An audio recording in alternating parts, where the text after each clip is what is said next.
तो देखो, ग्रेविटेशन का जो टाइम लाइन है वो ये बताता है कि first of all in fourth बेसी और इस total he stated that earth attracts all the body towards its centre. Nicholas Copernicus was the second person to introduce about that type of the possibility. He stated that the earth moves around the sun. दो तरीके की theory थी, geocentric theory and heliocentric theory. इन्होंने बोला कि जो अर्थ है ये सन के चारों तरफ डेट मीन्स को घूमती है, और इस वजह से इनको फांसी पे लटका दिया गया, जैसे आज हिंदुस्तान में. निकोलस कापरनिकस के बाद टाइको ब्राहे आया.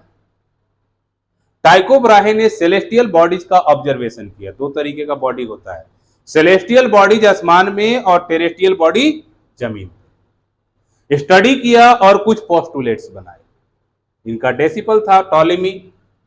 इसने फॉर्मुलेट किए कुछ laws on the basis of the celestial observation, और इन दोनों के ऑब्जर्वेशन को एनालिसिस करके केपलर ने 3 लॉज बनाए. Law of planetary motion.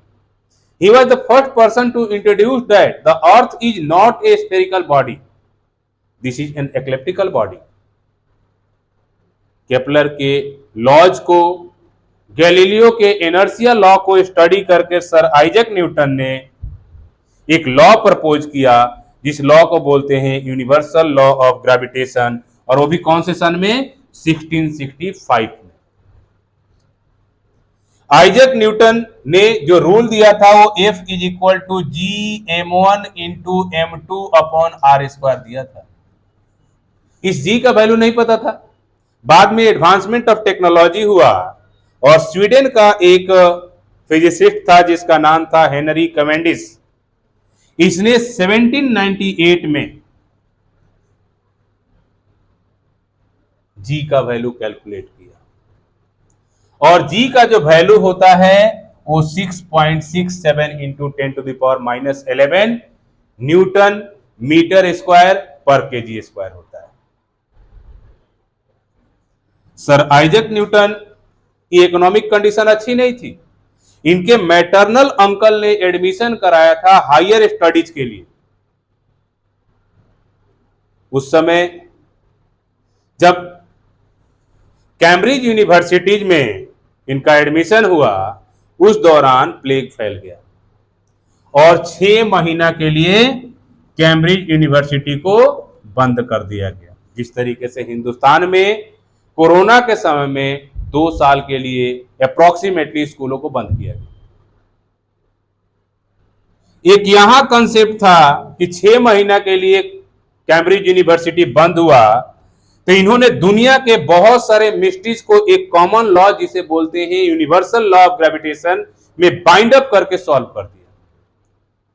और एक हम लोग हैं जो 2 साल कोरोना के छुट्टी होने में हमने अपने एजुकेशनल पॉलिसी को ही खत्म कर दिया. आज चाहे कोई भी बच्चा हो, उसके अंदर इतनी काबिलियत नहीं है कि वो तरीके से किसी चीज को कर सके. ये कोविड का इफेक्ट है.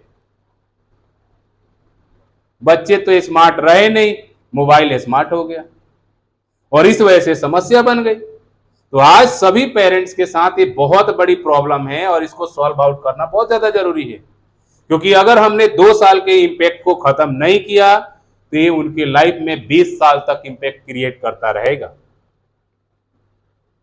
एक वो थे जिन्होंने 6 महीने की छुट्टी का फायदा उठा के एक लॉ ही डेवलप कर दिया, और एक हम लोग हैं 2 साल की छुट्टी में हमने अपने आप को पूरी तरीके से स्मार्टनेस को खो करके स्मार्ट मोबाइल में पूरी तरीके से घुस